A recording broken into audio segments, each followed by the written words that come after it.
Well, we are taking a closer look at an issue that is not normally talked about: first responder suicides.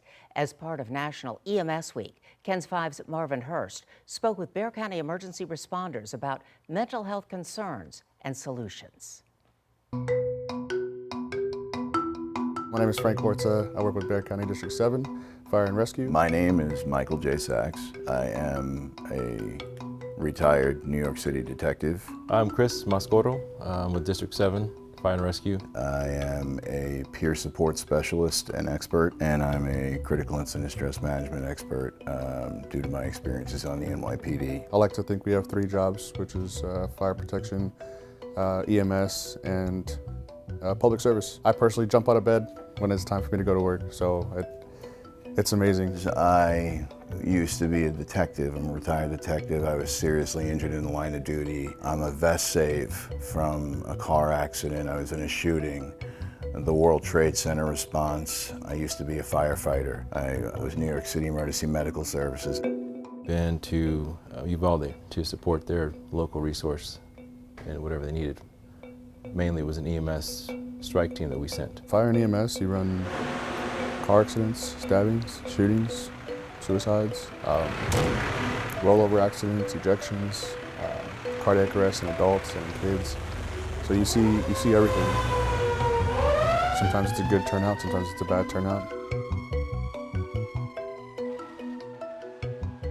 When you're not clear-minded on this job, on this type of job, it's dangerous. The job is dangerous as it is. It's not a safe job. We know that from the get-go.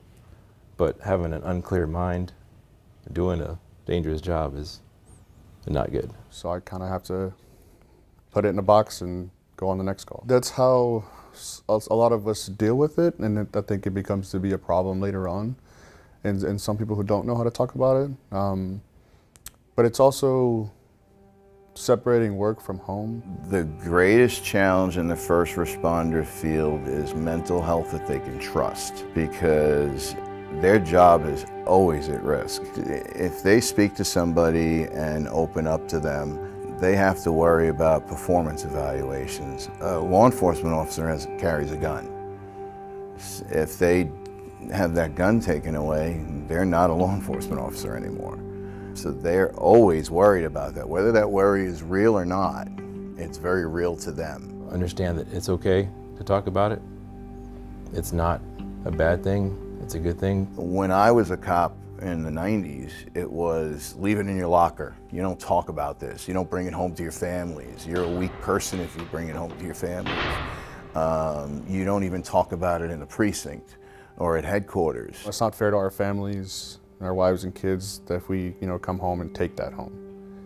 You know what I mean? While firefighters and cops are answering all of these calls and seeing everything that they're seeing, they still have financial problems, they still have marital problems, they still have all the problems of everyday life. And that doesn't stop just because they go to the job. I don't like to think about certain calls. I mean, I don't like to bring it up in conversation. I think it doesn't help me personally. I think the courage comes when you see all the guys you work with before.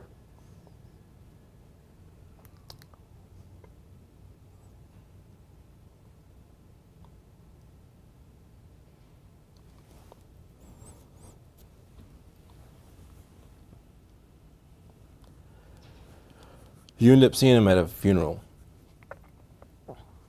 That's when, it's nice to see your friends, buddies from the academy and whatnot. But you just get tired of seeing them at that type of ceremony.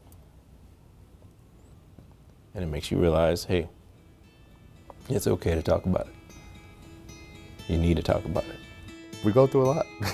We go through a lot and we see a lot. So. And the way I look at stress, either you're going to deal with stress on your terms, or stress is going to deal with you on its terms. And you never want to have stress deal with you on its terms, because you're going to lose. Yeah, I'm all about, let's make sure we get the job done. Let's stay strong and do it. But at the same time, afterwards, let's talk about it. Because you know these situations aren't normal. We see the worst day of someone's life every day. They should be required to have in-service training where they understand what critical incident stress management is, so they understand what the process is. Mental health is important. Peer support is important. And when we don't pay attention to it, the job suffers, and it costs the cities and the agencies big dollars. The fire district believes they are seeing a change in their culture.